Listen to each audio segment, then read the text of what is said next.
ಕಾಂಗ್ರೆಸ್ನ ಬಹುನಿರೀಕ್ಷಿತ ಭಾರತ್ ಜೋಡೋ ಯಾತ್ರೆ 2.0 ಶುರುವಾಗಿದೆ. ಚಾಲನೆ ಅಧಿಕೃತವಾಗಿ ಸಿಕ್ಕಿದೆ. 67 ದಿನಗಳ ಕಾಲ ಈ ಭಾರತ್ ನ್ಯಾಯ ಯಾತ್ರೆ ಜಾರಿ ಆಗಲಿದೆ ಅನ್ನೋದು ಗೊತ್ತಾಗ್ತಾ ಇದೆ. ಅಂದ್ರೆ ಹಿಂದೆ ನಾವು ನೋಡಿದ್ವಿ ಭಾರತ್ ಜೋಡೋ ಯಾತ್ರೆ ಆಗಿತ್ತು, ಬಟ್ ಈಗ ಒಂದು ಸ್ವಲ್ಪ ಹೆಸರನ್ನು ಮಾತ್ರ ಚೇಂಜ್ ಮಾಡ್ಕೊಂಡಿದ್ದಾರೆ ಮತ್ತು ಸ್ಲೋಗನ್ಗಳನ್ನೆಲ್ಲ ಡಿಫ್ರೆಂಟ್ ಆಗಿ ಇಟ್ಟಿದ್ದಾರೆ. ಅದಕ್ಕೆ AICC ಅಧ್ಯಕ್ಷರಾಗಿರುವಂತಹ ಮಲ್ಲಿಕಾರ್ಜುನ್ ಖರ್ಗೆ ಅವರು ಈಗಷ್ಟೇ ಚಾಲನೆ ಕೊಡ್ತಾ ಇರೋದನ್ನು ನೋಡ್ತಾ ಇದ್ದೀರಾ.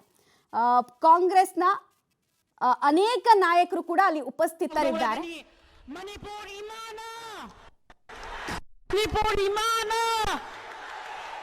Congress Party, Rahul. Our respected President Sri Mallikarjun Kharge ji will hand over the national flag to be carried till Mumbai from Manipur to Sri Rahul ji.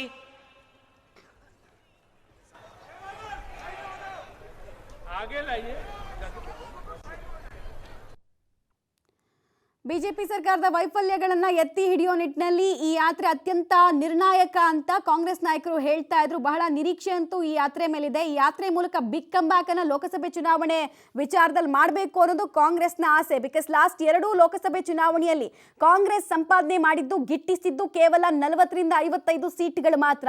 ಹೀಗಾಗಿ ಪರ್ಫಾರ್ಮೆನ್ಸ್ ನ ಬೆಟರ್ ಮಾಡೋ ಸಲುವಾಗಿ ಪ್ರಬಲ ಅಸ್ತ್ರ ನಮಗೆ ಭಾರತ್ ನ್ಯಾಯ ಯಾತ್ರೆ ಅನ್ನೋದು ಕಾಂಗ್ರೆಸ್ ನಾಯಕರ ಮಾತಾಗ್ತಾ ಇದೆ. ಆ ಮಾತಿನ ಮುಂದುವರೆದ ಭಾಗ ಮಣಿಪುರದಿಂದ ಮಹಾರಾಷ್ಟ್ರದ ತನಕ ಕಾಲ್ನಡಿಗೆ ಜೊತೆಗೆ ಬಸ್ನಲ್ಲಿ ಈ ಯಾತ್ರೆ ಸಾಗುತ್ತೆ. ಅಂದ್ರೆ ಹೈಬ್ರಿಡ್ ಫಾರ್ಮ್ ನಲ್ಲಿ ಈ ಯಾತ್ರೆ ಸಾಗುತ್ತೆ.